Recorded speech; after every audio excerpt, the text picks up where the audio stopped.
Hi everyone, I hope you're all fine. Today's lesson is about conditional type 3. When we say conditional type 3, it means that there are other types of conditionals.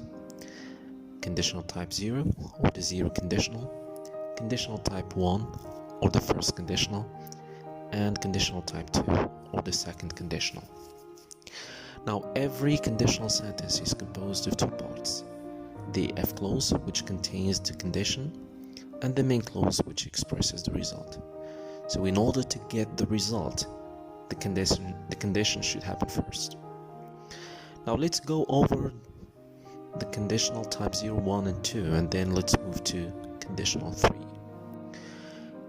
Now the zero conditional.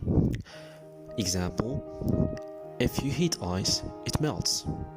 Now whenever you take ice and you put it on fire, it becomes water. It happens all the time, it's always true. So we use the zero conditional to talk about things that are always true. Now what about the form? Now the verb in the F clause should be in the present simple, whereas the verb in the main clause should be in the present simple too.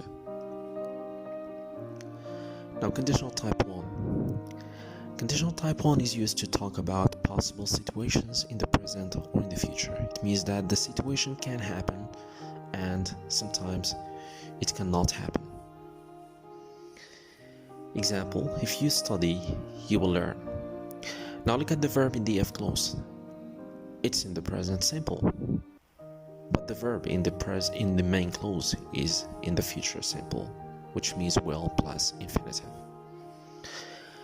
Now the second conditional. In the second conditional, we talk about imaginary situations in the present, or unreal situations, when we are just imagining something which is not true.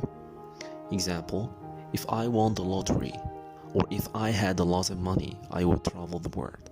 But do I have a lot of money now? Of course not. I'm just imagining. So the verb in the F clause here is in the past simple, whereas the verb in the main clause is would plus infinitive. Now it's time to talk about our lesson, which is conditional type 3. Now the example you have in here is: if I had run, I would have caught the bus. Now here we are talking about something which didn't happen in the past. Now did I run? Of course not. Did I catch the bus? Of course not. So those are situations that didn't happen in the past. I'm just imagining something which is not real in the past.